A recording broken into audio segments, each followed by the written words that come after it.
checked Senator Obama's schedule today, you might have seen evidence that he concurs with those who anointed him last night as the de facto nominee. He took the day off. And our third story tonight on what may eventually be seen as his last day on the job in the primary fight. Mr. Obama was looking ahead to the next gig, the general election, and a new mission to rally the rest of his party to his side for a victory over Republican Senator John McCain. This fall, we intend to march forward as one Democratic Party, united by a common vision for this country, because we all agree that at this defining moment in our history, a moment when we are facing two wars, an economy in turmoil, a planet in peril, a dream that feels like it's slipping away for too many Americans. We can't afford to give John McCain the chance to serve out George Bush's third term. We need change in America, and that's why we will be united in November. And that prospect has, in just the last 24 hours, led to almost unprecedented Republican panic. Former House Speaker Newt Gingrich writing about, quote, a real disaster in November, grave danger for McCain, and, quote, a catastrophic collapse of trust in Republicans. Gingrich warning that an anti-Obama, Reverend Wright-based campaign will fail, a claim echoed by conservative writer David Brooks, with conservative writer Jennifer Rubin warning that Obama is, quote, a fast learner who will not repeat this spring's missteps. And most stunningly, his meeting yesterday, in which Republican members of Congress were told that they were on their own come November. That message coming from the Republican Party. Oklahoma Congressman Tom Cole, chair of the party's congressional committee, reportedly told Republican members of Congress that the National Party did not have enough money to help them. They would have to raise it themselves. Cole under pressure after his committee ran TV ads in a Louisiana special election, trying the Democratic candidate to national Democrats and losing that seat to the Democrat for the first time in more than 30 years. Joining us now, MSNBC political analyst Rachel Maddow, whose own show airs on weeknights on Air America Radio, and who was wrong for the first time last night on our post-election coverage. Hi. Hi, Keith. All right, we'll get to that later. Yes, exactly. Do you have that bell? Yeah, no, I don't, matter of fact. Right. It's just, okay. Safe. Reverend Wright, if that's not going to work for the GOP, what will? Do you then switch back to the mutually exclusive lie that Obama is a Muslim, or what? Right, that his Christian pastor is so controversial, it makes us realize what a Muslim he is. Barack Obama has been winning the Democratic nomination for the presidency so far. And so we haven't seen very much evidence about what works against him, because he's essentially been winning.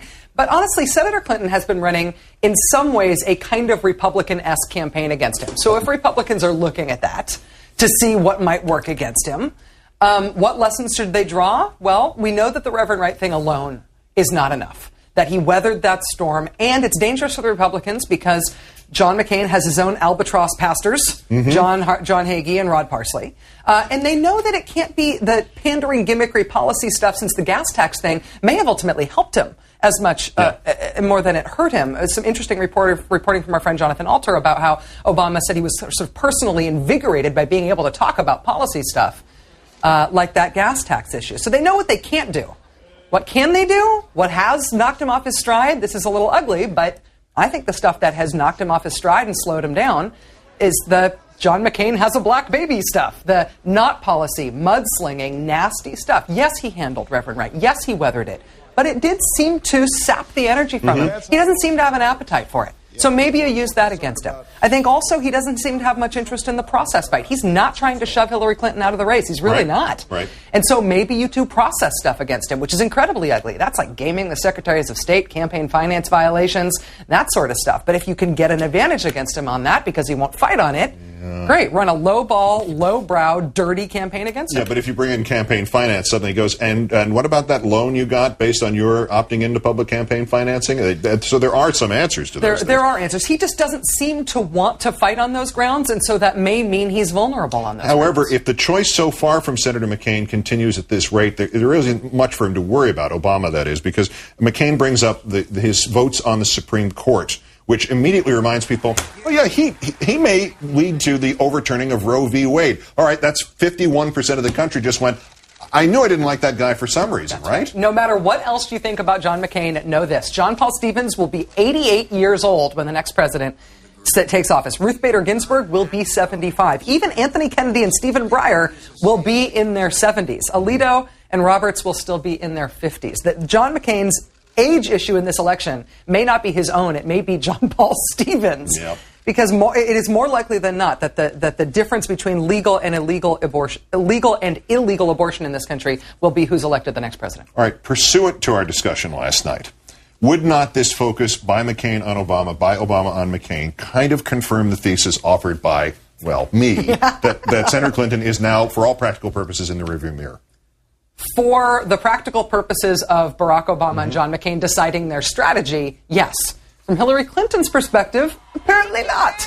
At this point, I realize this is a contrarian position. Yes. And I realize that it is, to a certain extent, irrational. Yeah. But my point is that Hillary Clinton, it has been essentially irrational for her to stay in the race for a long while now.